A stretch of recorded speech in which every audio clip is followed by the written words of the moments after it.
find my spot. Oh, here it is. It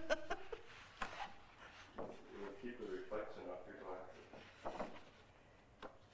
Maybe I'll get. I'll just use this. All right. I'll just guard you. Okay. Whenever you're ready, you can start. Okay.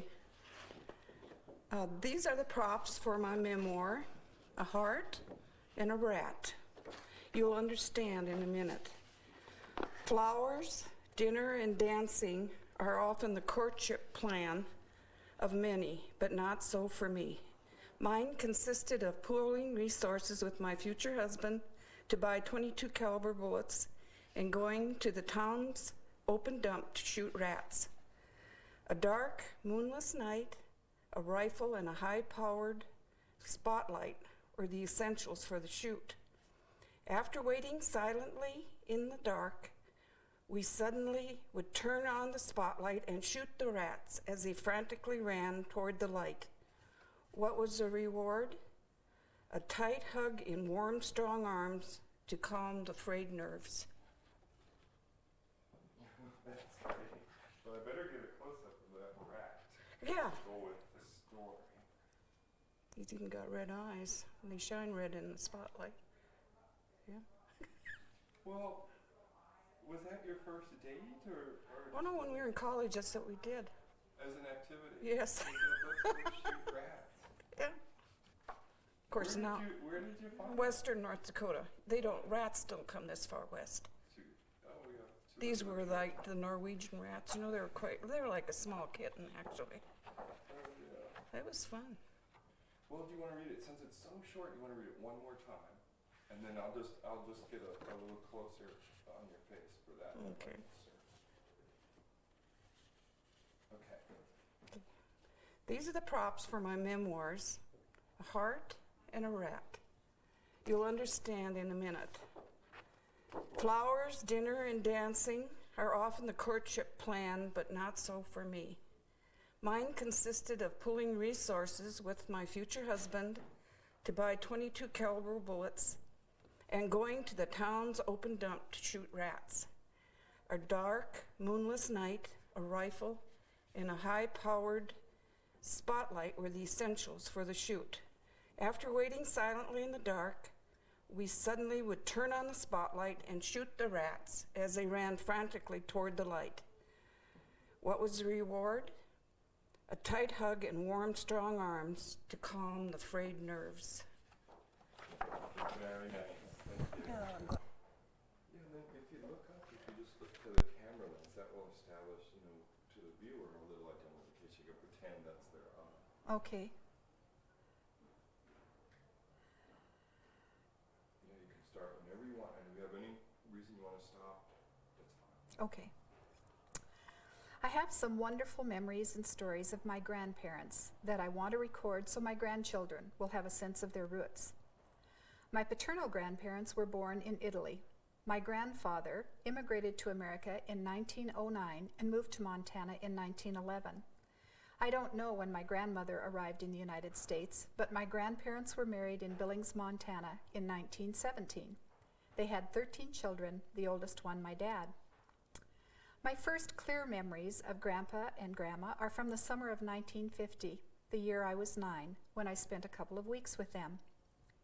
When I think of my grandfather, I see him working in his yard and garden. The front yard was a showcase of flower beds for neighbors to admire. He always had a huge garden. It took up the majority of the large backyard. For years, the garden was a necessity, but by that summer, it was a labor of love, because he so enjoyed working the earth and growing things. Grandpa would putter in his garden for a good part of the day. He loved nothing better than to pick something from it, then wash it off with a constantly running hose for anyone who appreciated the taste of fresh vegetables with just a little leftover dirt. Grandpa spoke English fairly well, although he had an accent. I always thought he was quite handsome. He had a full head of beautiful silver hair and a charming, almost mischievous smile. I adored my grandmother. She was a short woman, as wide as she was tall. Even at the age of 9, I was taller, and the joke between us was that I had to bend down for one of her warm hugs. When I picture her, I remember her everyday attire included a hairnet and a floral print house dress covered in front by a large white apron. My grandmother never learned to read or write, but she was a wonderful cook. She had no need for measuring cups and spoons because she cooked by a handful of this and a pinch or two of that. There were only 5 of their children living at home that summer. However, most of the family lived nearby and they stopped in frequently, always at mealtime, so Grandma still cooked in large quantities. She would buy a chunk of cheese from a store in the neighborhood to grate and serve with her spaghetti. I don't know what it was, but it smelled so bad and it tasted so good. Her favorite bowl was a large, very heavy gray earthenware bowl encircled with a wide blue stripe. She served the spaghetti in it, and I never saw that bowl leave the table with leftovers. Grandma made her bread in a galvanized wash tub. She would put the tub on a short wooden chair, mix the ingredients in it, and then leave it to rise. I can still see this dough puffing out over the top, looking like a mammoth mushroom. I wanted to punch it so bad, but she wouldn't let anybody touch it. A typical meal for me that summer was spaghetti, served with warm, crusty bread, lots of vegetables and fruit from the garden, and melt-in-your-mouth rich chocolate cake, one of her specialties lost to the family because she had no recipes. My grandmother's English was very broken, and she was not comfortable with the language. She would try to speak English for me, but when I saw her hands start to move faster, heard the volume of her voice get louder, and the words begin to roll, I knew she was going to revert to Italian. Everyone else, even the preschool cousins, spoke the language, so I had lots of translators. I never minded that I couldn't understand Grandma because the sound of her voice was music to my ears.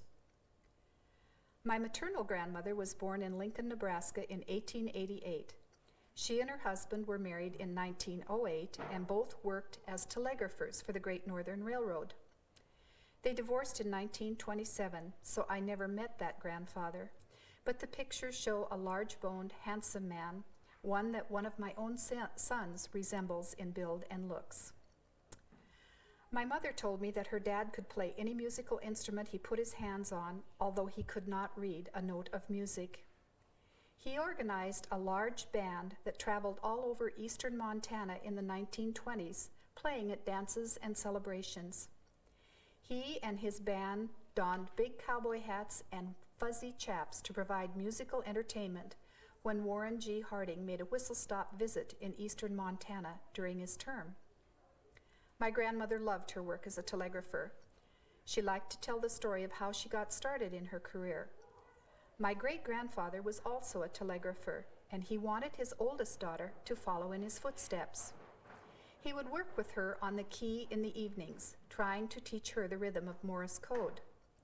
My grandmother wanted to sit in on the lessons, but her father insisted she must stay out of the room because he considered her a distraction to her sister. So my grandmother sat in the next room and learned telegraphy by listening to her father's instruction to the older girl. She practiced on her own until she became proficient enough to seek a position, which she did at the age of 16. In later years, Grandma lived with us, and even as her memory failed her, she would sit tapping code on a table or chair arm, a skill that was never to leave her, even when all else of the past was lost. When my maternal grandparents divorced, they were living in Terry, Montana, and that was where my grandmother remained the rest of her working life. She worked the night shift for many years, so daytime was her time to sleep. The difference between the noise and activity that filled my paternal grandparents' home was a stark contrast to visits with my other grandmother, where we tiptoed through the daylight hours. Raising 3 children on her own in an age when divorce was almost unheard of made my grandmother's life very difficult. There was no daycare or support group to provide help or encouragement, so she had to manage everything on her own. Yet she had the sweetest little laugh, and she was always there for her children and grandchildren if they needed her. These are some of the memories and stories I cherish about my grandparents. Their world was different from ours, but their stories are a part of my grandchildren's heritage, so I hope this will help them know and appreciate some of their ancestors. That's it. I think you did a great job. See, that's picking up a little reflection, but it's actually kind of nice. Makes it look as though they're in a tunnel. Curved.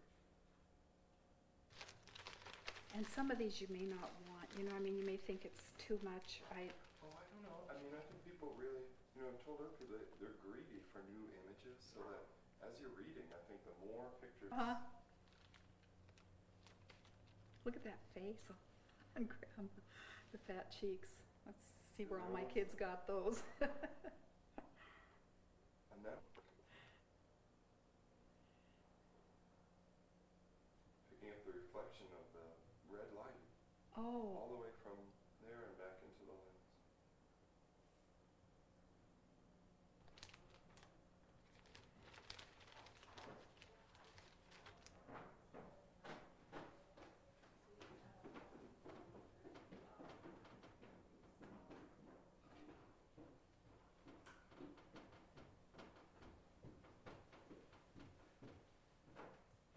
The two sisters actually were very close.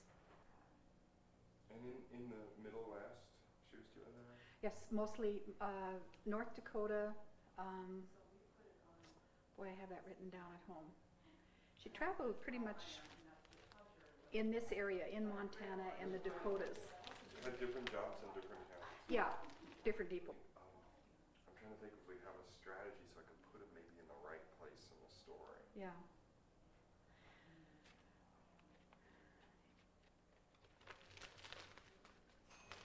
And then this.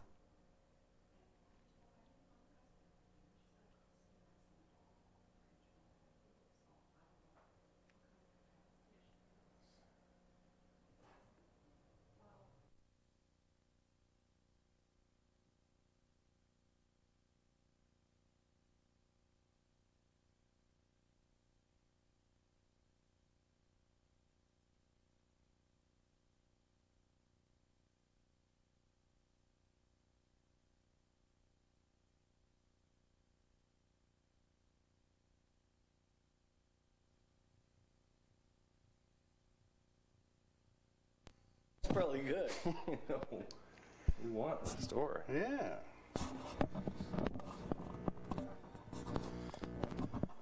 Reach in somewhere. Okay. I'm ready. All right. I'm going to spend a little time, I'm going to reminisce about a couple incidents in my misspent youth involving a hot rod race and a felony Christmas tree. The hot rod race took place somewhere in about 1952 or 53. A couple friends of mine and boyhood cohorts, Todd, who was about 17, and Bob, who was probably about 14 and my age, lived on a ranch way out in the middle of nowhere. It was 20 miles down the pavement and then 6 or 7 miles on a dirt road across the pasture and kind of a two-wheel track to their ranch. Well, being that they needed transportation, of course, to get to school and stuff, they had a 39 Mercury. The 39 Mercury was of the classic hot rod of that time, big dual pipes coming out the back, fender skirts lowered down, and lots of noise. We were out on some kind of a running rampage one morning, and we were coming back to our little town of Circle, and as we were blowing along at about 75 miles an hour, what did we do but come up behind the owner of the Ford garage, who was proceeding down the highway in a new 52 or 53 Mercury. Well, needless to say, we were going to pass. And we took after the Mercury, and he saw us coming, being somewhat of a hot rodder himself, and he put the pedal to the metal. And we went, for 4 or 5 miles, we were right on his bumper, and he wasn't gaining. And after about 4 or 5 miles, we came to a big, long downhill stretch, and we got the old Mercury out in the passing lane, and whoosh, there we went, our 39 Mercury taking the brand new car. We were really ecstatic. Boy, we'd shown that old boy what was happening. Well, a couple weeks later, the boy's dad was in the Ford garage, and they happened to say to the owner, they said, you know, the boy's got that old Mercury, and they were talking to me, maybe I should get him a little bit newer car.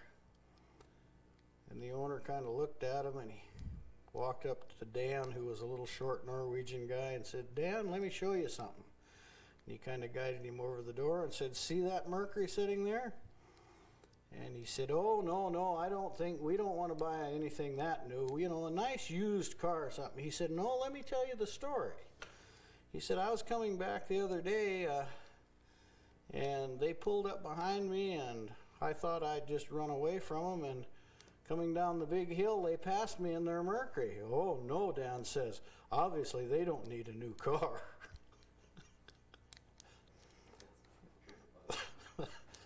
So that's the story of the hot rod race.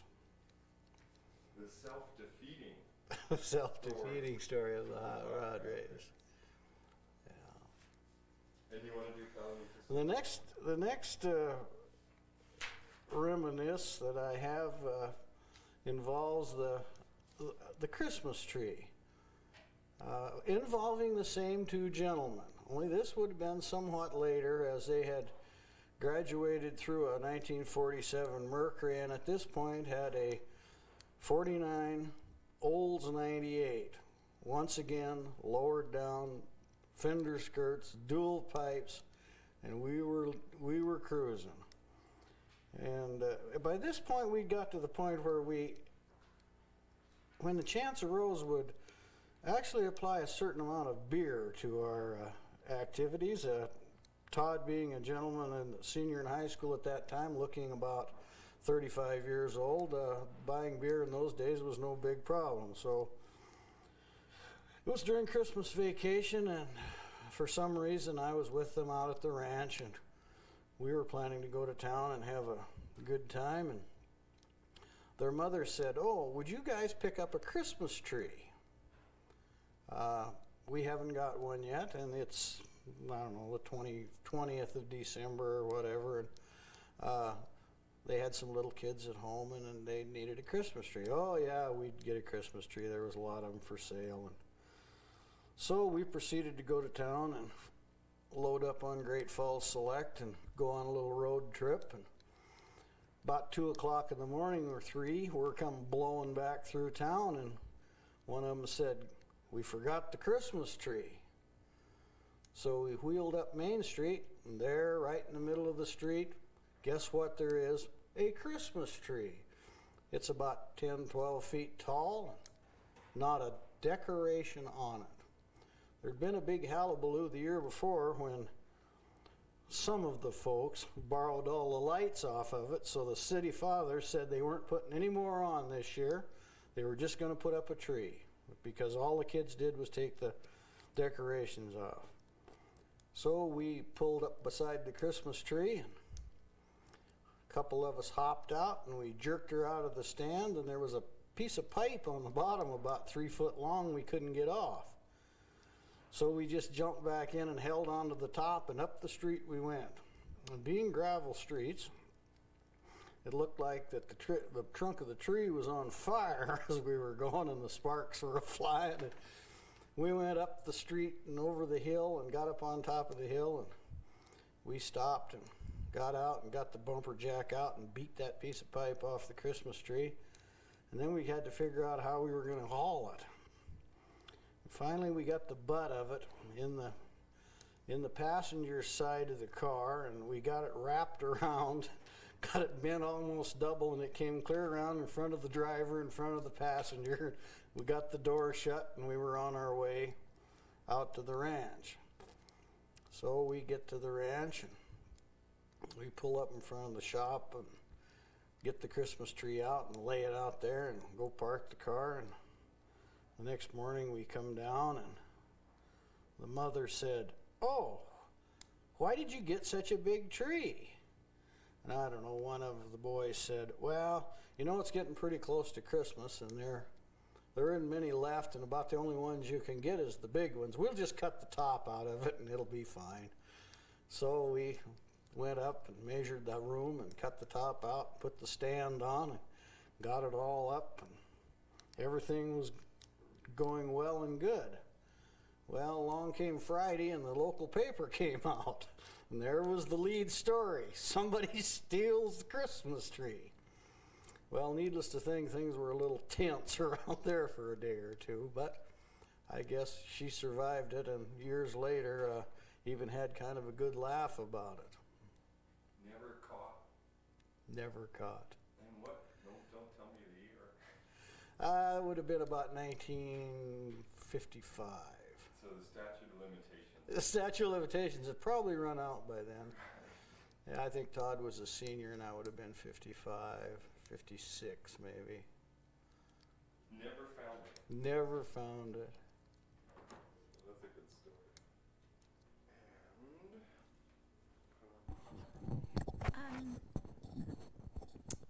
Will my feet show? If they don't, can I have a book or something? Yeah, you may. See, now your Alaska's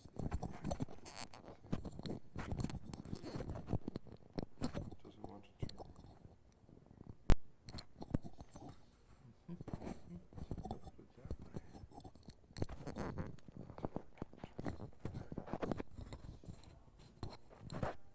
And I'll just tuck it under your arm so it's out of your way. And find the volume, I'll remember.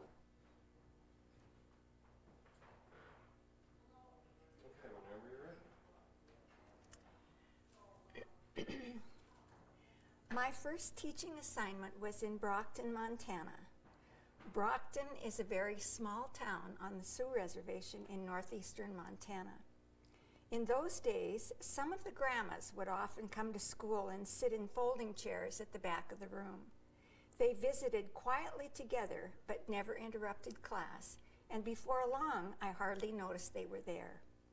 At year's end, they presented me with this crib-sized star quilt, which I treasure. The story I'd like to read today is about my arrival in Brockton. Good, let's do it. Okay, sorry. My first teaching assignment was in Brockton, Montana. Brockton is a very small town on the Sioux Reservation in northeastern Montana. In those days, some of the grandmas would often come to school and sit in folding chairs at the back of the room. They visited quietly together, but never interrupted class, and before long, I hardly noticed they were there. At year's end, they presented me with this crib-sized star quilt, which I treasure. The story I'd like to read today is about my arrival in Brockton. No, that's good. And then I'll just do a little close-up of the quilt. It is so beautiful. It is, isn't it? The colors are so vibrant.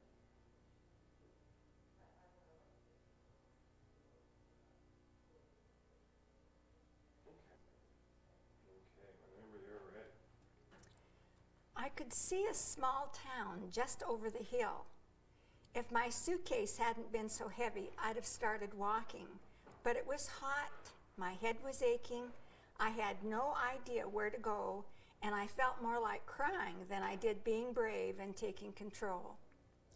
I was 18, standing on a highway out in the middle of the proverbial nowhere on a hot afternoon, and I didn't know a soul within a radius of several hundred miles.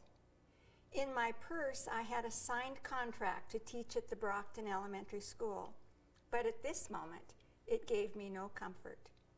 Finally, an old car came over the rise and stopped beside me. A man, a farmer if his clothing were to tell the truth, leaned out the half-open door and asked if I were the new teacher. I said I was, so he got out, introduced himself as Mr. Johnson, chairman of the Brockton School Board, and put my suitcase in the back of his car.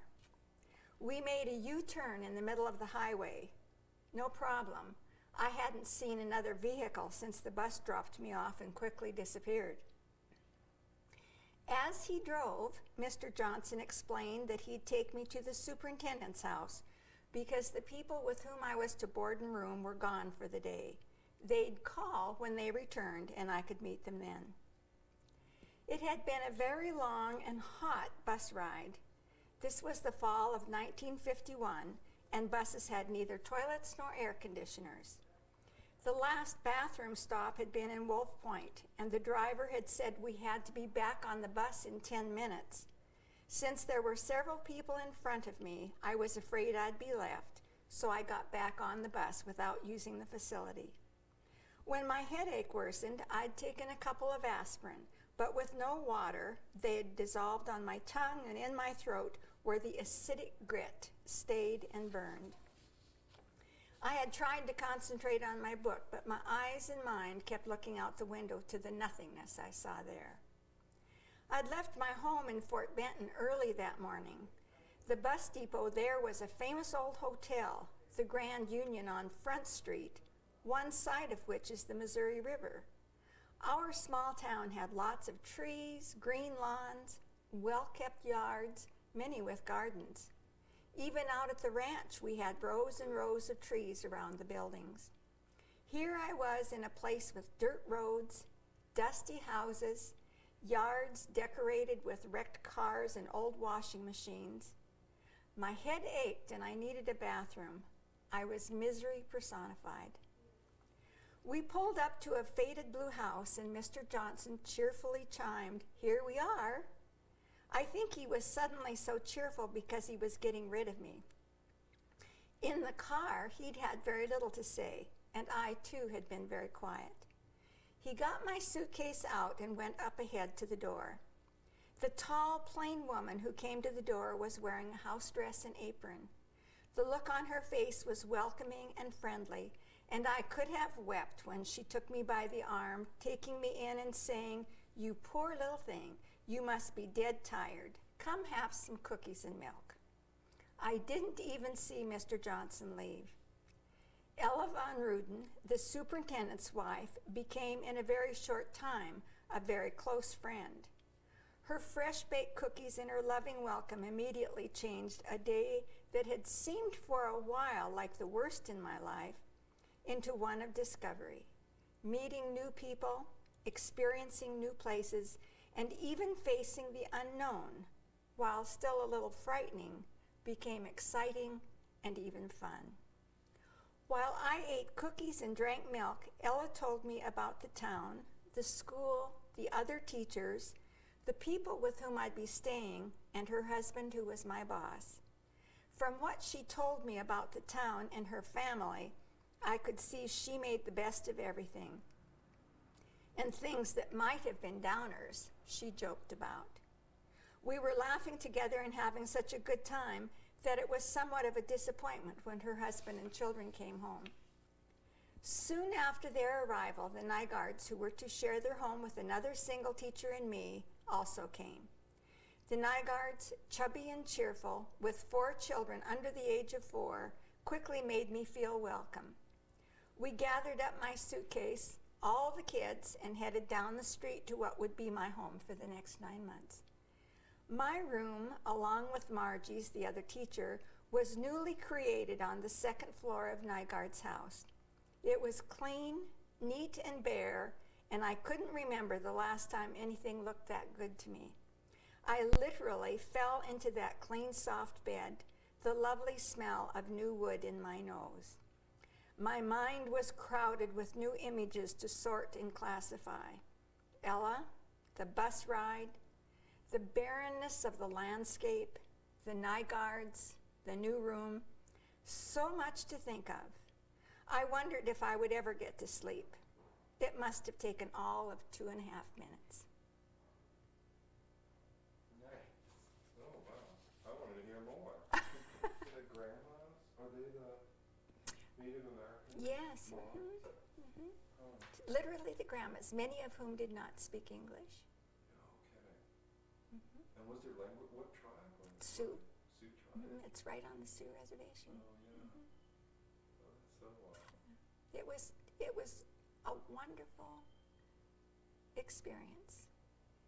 The first day of school, I thought I had never seen such a motley bunch of Yeah.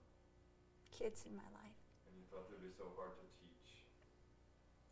Actually, it was not that as much as they just didn't look clean and neat. You know, you're not doing this, are you? Oh, no. Okay, It's not, okay, we're ready. Except for 2 short periods, I attended grade school at 2 country schools, Promised Land number 1 and Promised Land number 2. One year in the early 40s, when I was in the 4th or 5th grade, my brother and I were the school's only students. That winter, because of a really big snowstorm, getting to the school, which was about 1.5 miles away, was a bit of a trial. Much to my delight and my brother's chagrin, my dad, with a team and Stoneboat, brought the teacher and the things she needed to our house, where we had school for a couple of days. My folks gave her their bedroom while she was there. When she had been taken back to school, I cleaned the bedroom. It was then when I discovered a jar lid with cigarette butts in it. In those times, few women were seen smoking, and certainly not ever a teacher. What a shock. That's a great story. That's good for calming. Before we had electricity on our farm, we had a windmill that charged batteries which powered the radio. It was during World War II, and listening to the news was priority for my folks. If the wind blew long and hard enough, we got to listen to the Lone Ranger. If there had been enough wind for a full charge, I even got to listen to Let's Pretend on Saturday morning. Oh, that's good. Because that's how the generator worked.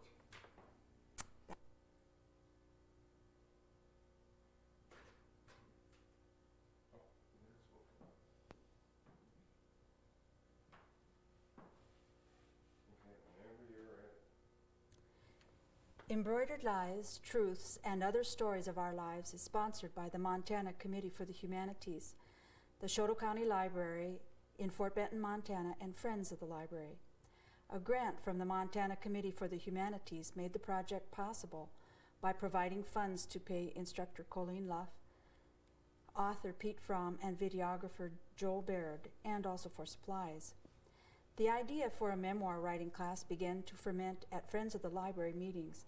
Several members had wonderful stories to tell about their lives and were being prompted by family members to record and preserve those stories for their children and grandchildren. The planning committee met for the first time in December of 1999, and here we are almost a year later preparing the final project. Montana author Pete Fromm entertained 30 people with stories of his life and offered advice for the fledgling memoir writer. He said, just warm up on the ancestors and write the scenes that are hot. Historian Jack Lepley, curator of the Montana Agricultural Center, presented 2 programs, one on historic houses in Fort Benton and one on scoundrels of the early days.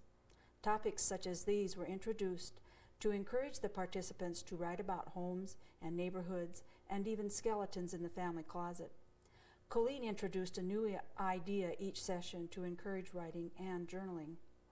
The project would not have been made possible without the many in-kind contributions, so a hearty thank you goes to Jack Lepley for his presentations, to Dusty Keener for the snapshots, to the participants who brought delicious treats, and for those who stayed to clean up, Treasurer Helen Anderson, who handled the book work, the library staff, Patty McKenzie, especially for their research and for the displays, and of course to the writers and the storytellers themselves.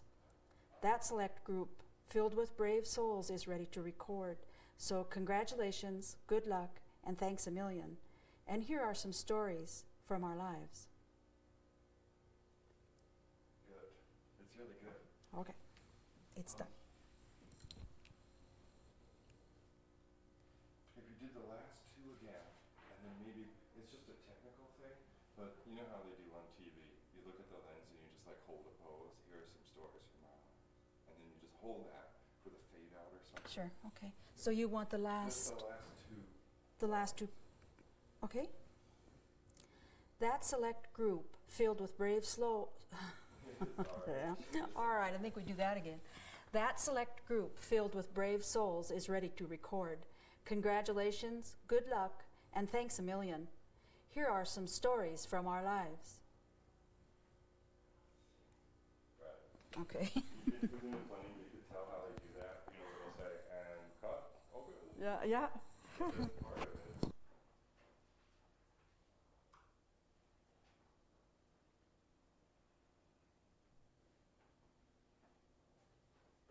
Oh, actually, is there? There's the photography and visitor? Yeah. My twin brother boy. Oh, yeah.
Okay, whenever you're ready, you can start.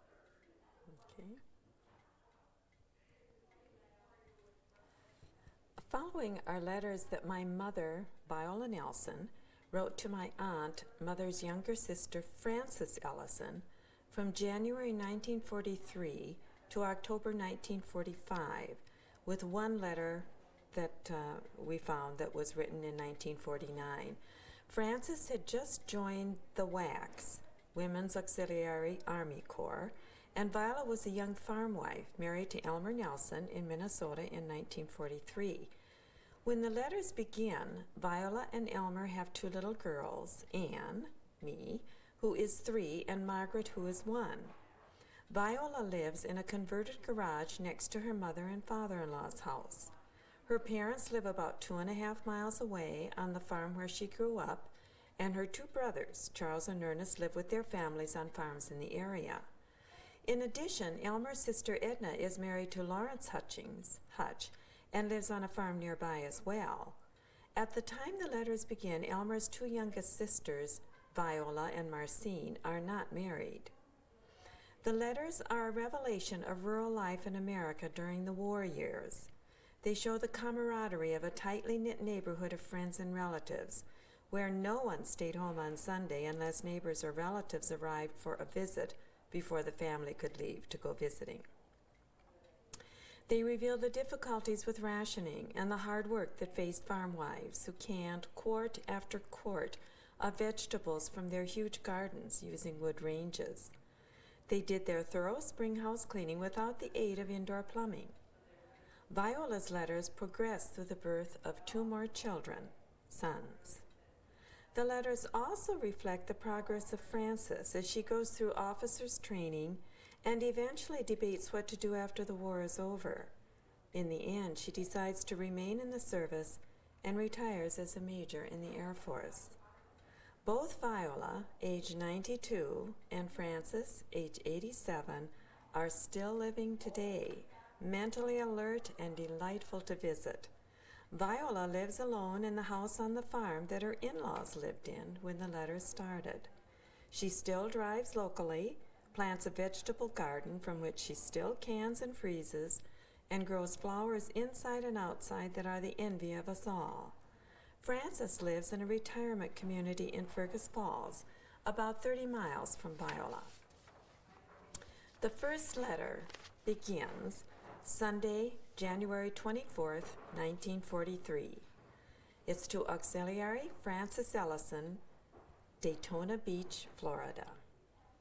Dear Francis, we were so glad to get your first letter telling of your arrival and then your card with your address. The day your letter came, the temperature was hovering at about 30 below. All week has been cold. Yesterday it warmed up a little, then snowed, and today we have a good old-fashioned northwestern blizzard. It's 20 below this evening with the wind going strong. This is the first weekend Viola has been home from her school, but she and Ruth Lee, didn't even try to go back. There is so much snow now the roads block very easily. We have to be pulled out to the North Road if we want to get out. There, that should take care of the weather. I have done some sewing and mending. I cut Elmer's old suede leather jacket over for Margaret. I think it looks rather cute on her, and it certainly should keep her warm. She hardly gets out now. If it's below 0, she can't move fast enough to keep warm. Anne gets out a little every day. She goes to the barn or helps feed chickens. I have only seen Mother twice since you were home. About the only times I have been out except going to town once. But I talk to her on the phone quite often. Today it was so noisy I didn't try it.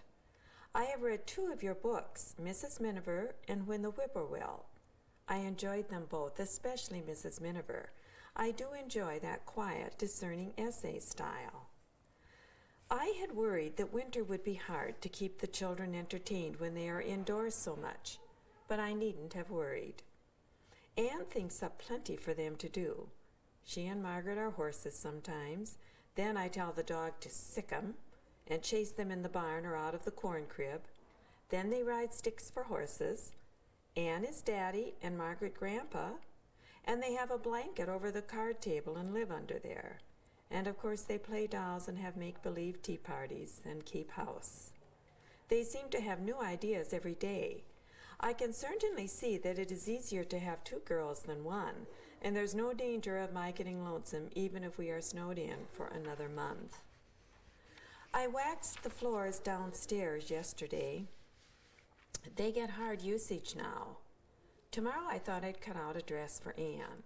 We are going so little or none now that I've decided to make up cotton dresses instead of the wool ones.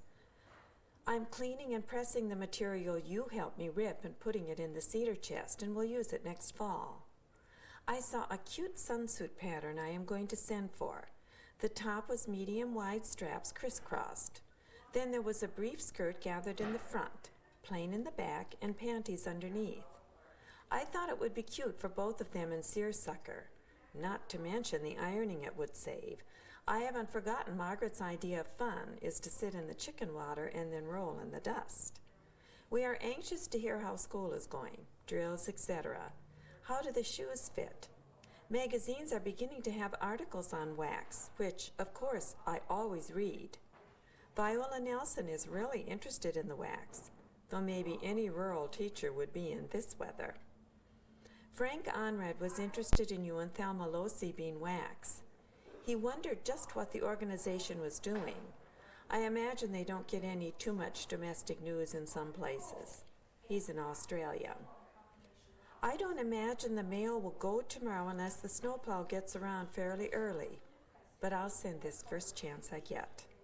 Cedric Adams has just given a long list of schools closed for tomorrow. Love, Viola. Sunday, February 7th, 1943. We were so glad to hear from you last week. I certainly think of you a lot, especially at 5 in the morning, if Margaret happens to wake me up then. The letter I wrote last week hit a stormy spell when the mailman didn't go, so I'm sure you didn't get it very soon. We had a blizzard the middle of last week, and then it blew, so it drifted at the end of the week again. It really looks like a problem to get a car out of the place here, even with horses now. We have had no more long cold spells lately. Today was nice and sunny, about 20 above. This afternoon, Elmer, the family, and I walked to Pattison's. Margaret really rode on Elmer's shoulder. Nelson's came with the team after a while, and we rode home. we had a good time. The Pattison children were sliding at Emil Nelson's, but when they came home, they took Anne and Margaret sliding, and they both certainly had fun. I've put Margaret in bed now, and Anne is helping Elmer in the barn, so it is a good time to write. Wednesday was club at Knickerbocker's. We went and got caught in a snowstorm. Elmer's dad took us. It was a warm day, but a really thick blizzard when the wind shifted to northwest. We got stuck and got help to get pulled out. Then the alcohol in the radiator steamed out and caught on fire. Then the car wouldn't start for a while and we got pulled some more. When we got to Harry Nelson's, we got a team and sled and finished going home in style. Anne was along, but Margaret had stayed home with Elmer. There were very few at club. Mother and the Evelyns had sense enough to stay home. I hope, too, you get to stay in Florida for a while longer than the month or 6 weeks basic training. It certainly sounds interesting. The ocean must be a real thrill. A person knows in a way how it should look, but it is just impossible to imagine it without seeing and hearing it. Tuesday, February 16th, 1943. We were so glad to hear from you today. Anne and Margaret got their Valentines yesterday. They were so pleased with them. It was 30 below Sunday morning and 20 below yesterday. A week ago tonight it started blizzarding and stormed all the next day, so we have enormous snowdrifts now. Many of the roads are still unplowed. We have had no mail in our mailbox for a week now. This week our mail has been left in Harry Nelson's box. Pattison brings it to his place and we get it from there. There were several days we did not get mail last week. It is a problem to mail letters, but tomorrow someone is figuring on going into town as the cream cans are full, so maybe this will go off. The truck is out on the north road, and I suppose they will have to pull it to the highway. The gravel road going north is passable, we hear. Anne, Margaret, and I made a special cake on Saturday for Valentine's. Very much like a birthday cake with lots of pink and red hearts all over it. Part of them got 8 before they ever got on. Then Elmer gave us chocolate candy for a Valentine. You should have seen Anne and Margaret undoing it. They certainly weren't disappointed when they saw what it was.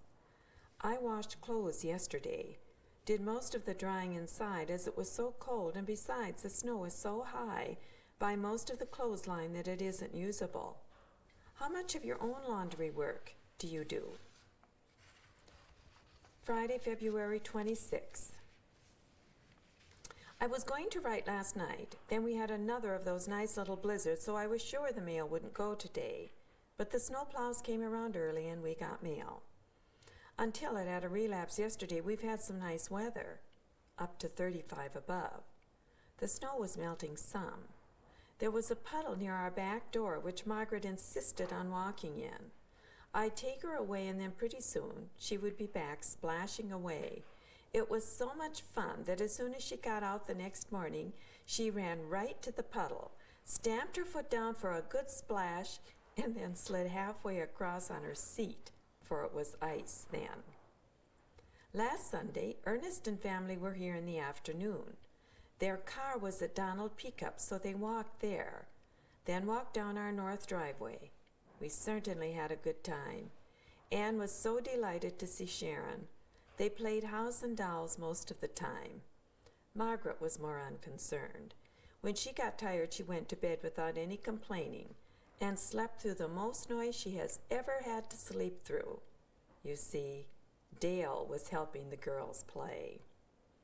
Tuesday was a nice day and we all went to town.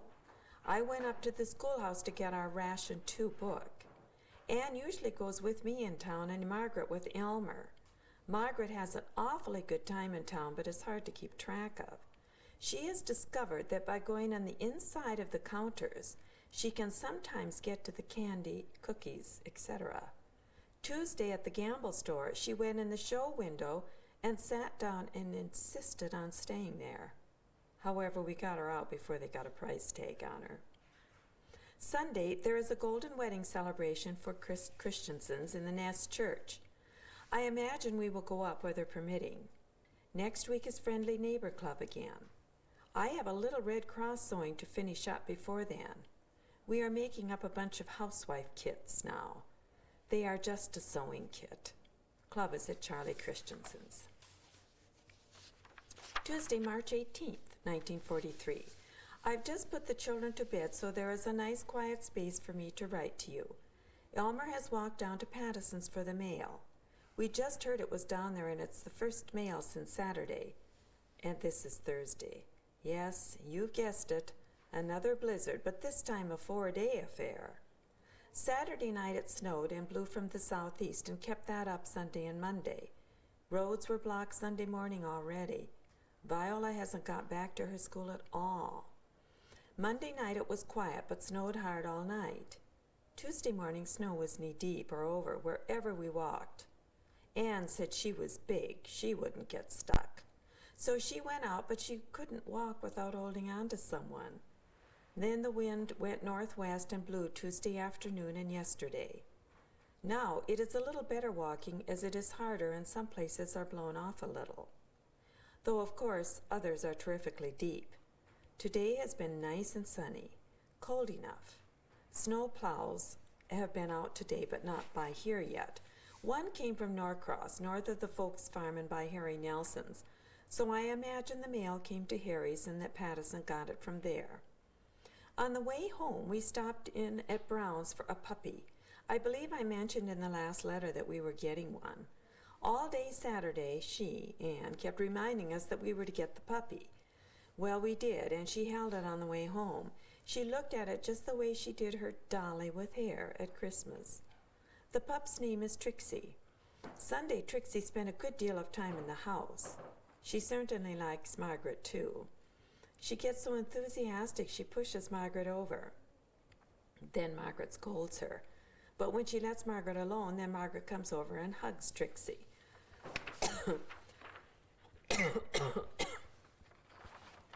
She bears watching, however. She would just as soon chew up a doll as a bone, it seems. Anne gave Trixie candy when she and Margaret had some, and had me give her cod liver oil, and she liked it as well as the kids do. Trixie has really been a lifesaver this stormy weather. Anne is so anxious for green grass. That was one of the first things she noticed on your picture. Auntie Frances was standing on green grass. Friday morning. Snowing again this morning, not hard but steady, and all it would take is a March wind to pile up more snow. Harry Nelson called and said he would take the men to town if they came over there, so Elmer's dad is going to try getting over there with a team. Cream gets to be a problem. I just washed clothes in time. The boiler is full of cream now, and Elmer says the washing machine is next if they don't get to town. Wish you were here to have some pie and hot bread. We had apple pie the first of the week to keep up the morale on the home front, as Elmer says. And if it blizzards again, it will probably call for more. Oh, you can take, yeah, maybe you want a little rest. Maybe I'd better get a drink. Is that? Oh, okay. When I flip through the tape, I'll see this section. Okay. Tuesday evening, March 31st, 1943. I talked to Mother today, and she told me that you were going to officers' training school. Congratulations, that is certainly fine. I always figured you would get there, but I can imagine how glad you are to know. And I know you didn't get there by just relaxing in the Florida sunshine for the past 3 months. I have a faint idea of how hard you must have been working. Mother said you were still at Daytona. Hope you aren't so busy this week. I imagine you go to Des Moines then, don't you? You would be arranging the seasons nicely. Winter in Florida and spring in Iowa. Elmer is filling out another draft questionnaire. I believe they are checking up on the farmers. Browns were to Ole Nelson Sunday evening, and Okla had got one. Sunday evening, April 11th, 1943. Frances is now in Des Moines, Iowa. Elmer's dad took Viola back to her school today. Culverts haven't been fixed yet. They have 2 planks laid across, one for each car wheel. But Mr. Nelson got her within a mile without driving on any planks, then let her walk the rest of the way. That driving on two planks wouldn't appeal to me either. Oliver Gord was after Mr. Nelson tonight to go to a meeting to organize for selling war bonds. The drive starts tomorrow. $10,000 quota for Delaware. I believe they have each family down for a certain amount. How does it feel to jump from summer, as Florida must have seemed, to spring? This last week has been simply grand. A couple of days it was warm enough for Anne and Margaret to run around outside without coats and hats on, and did they ever enjoy themselves? The yard is dried up, so we don't need overshoes on now. How's the Des Moines drill field? Hope it isn't muddy now. I know this will find you busy. You won't be surprised to get shorter, we won't be surprised to get shorter letters. I have wondered how you got all the writing done, which you must have done in Florida. Now that roads are respectable, we will see the folks more often, and I read most of your letters to them. We heard from Frank Onwood last week. Jungles of New Guinea now, he said. I think those hot, damp countries must be one of the worst places to be. Oliver and Mr. Nelson came in and we had coffee. Elmer is using the pen, so I'm finishing with this, a pencil. We're just down for a $100 bond, so we shouldn't have any trouble doing that. April 25th, 1943. Anne wants me specially to ask you if you found any Easter eggs this morning. Undoubtedly, your commanding officers hid bright-colored eggs in the grass on the parade ground. The Easter Bunny here deposited the eggs about the yard, and Anne and Margaret certainly had fun hunting them. We went to church. The church was just packed. Then we went to Antone Tinson's for dinner. All of us brought things for dinner. We had a good time. It was a perfect day. The children played outdoors most of the time. Once when I looked out, the girls were playing on one blanket, the boys on another. But sitting amongst the boys was Margaret, smiling sweetly and having a very good time. Minnesota had a semi-surprise blackout Friday evening. We did not know what time it was, as we could hear no sirens and no phone calls were made, so I guess the country wasn't very dark. I must stop and go to bed. Seem to be extra sleepy tonight. Sleeping just reminded me that one morning I commented to Elmer on how good I'd slept. Well, he had too, he said, until he started to dream that he and another fellow had got into the wax, and then they couldn't get out and they were having a terrible time. So when he woke up, he was all worn out trying to escape the wax. So you can see what a marvelous recruiting officer you would make, telling about the wax when even the men dream of being in. Your company was certainly carrying off the honors last weekend. We will certainly be thinking of you next Monday on graduation. How we would like to be there. Hope you get a few days breathing spell before new orders. Last week we saw a movie and the newsreel showed wax marching. How proud I felt that my sister is one of them. Wednesday evening, May 28th, 1943. I was so glad to hear from you today. We had been wondering what your orders would be. I had not heard of this training center at Ruston, Louisiana. I mailed a letter to you Saturday night in Elbow, thinking it might reach you if you didn't leave early Monday. No telling when you get it now. I called Mother tonight, and she said she had a letter from Uncle Ernest. I am anxious to go down to read that, too. It did seem too bad not to see you when you were in Iowa, but you may get in this general vicinity again. Anne is beginning to definitely think it is time for you to visit us. I addressed the envelope before I started writing. Lieutenant looks very nice before your name. Your standing was certainly good.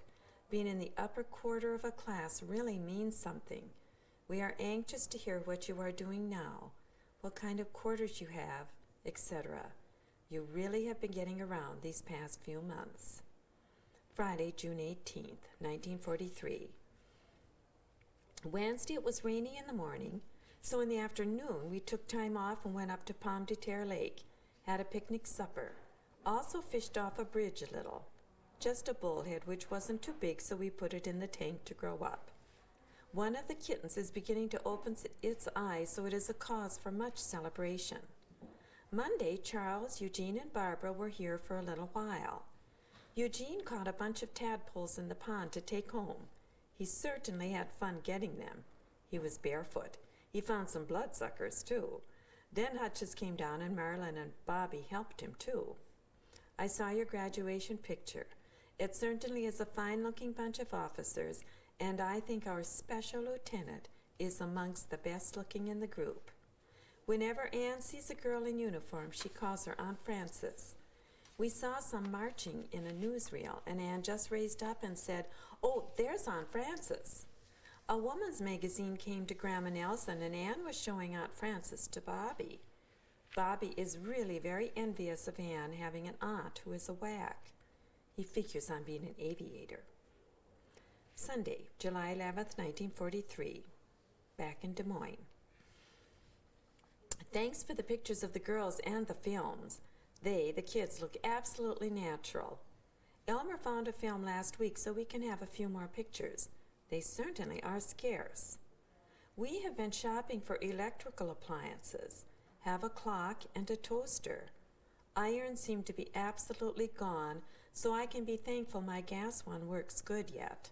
Refrigerators are gone too, but we hope to pick up a second-hand one sometime. We were to Morris last week on Thursday for field day. The men all looked at crops. Then we had a picnic dinner and a program outdoors. It was fun. Elmer's folks, my folks, Charles, Evelyn, and family, and we all ate together. Later, I stopped to get supper ready. I clipped a few articles about wax in North Africa out of the Daily. I thought they were interesting and thought you might like to read them too. This columnist Pyle has been writing about the soldiers in the war in Africa, and I was in hope you would finally run into a whack and write about some of them. Last week when we were at the folks, Margaret saw the American magazine which had a whack on the cover page. Without any prompting or question, she picked it up and said Frances' aunt. On snapshots, she always recognizes Elmer, Anne, or I, but never herself. I suppose she just hasn't looked at herself enough to know what she looks like. The men are stacking hay now. Harry Nelson helped for 2 days. Tomorrow Donald Peacup is helping. He has a bucker which throws the hay up without a stacker. Goes real fast, I guess. I will have some peas to can tomorrow. The extra men eat here too, and there's lunch to take out in the field, which all takes time. Tuesday evening, July 27th, 1943. Your letter came today and we enjoyed it so much. We certainly will be anxious to hear your assignment when it arrives. When Elmer was through with the binder this afternoon, he took it back to Hutch. They used the same binder.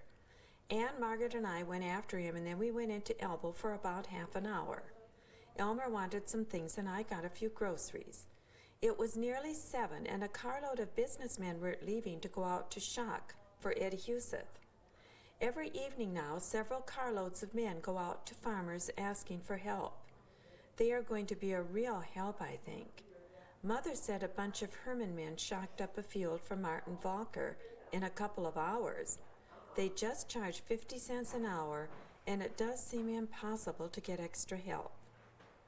Our raspberries are ripening by the house now. There are quite a few.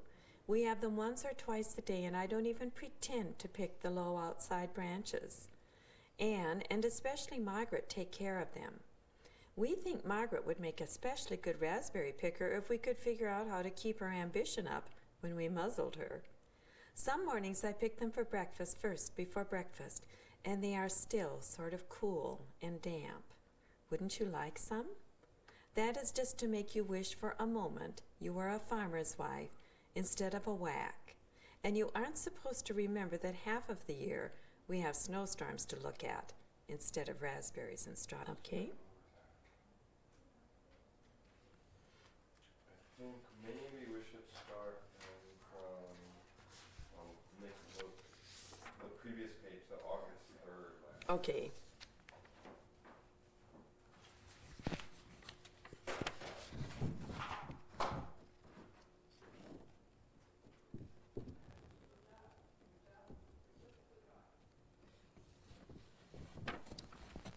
I'm just going to get a pencil.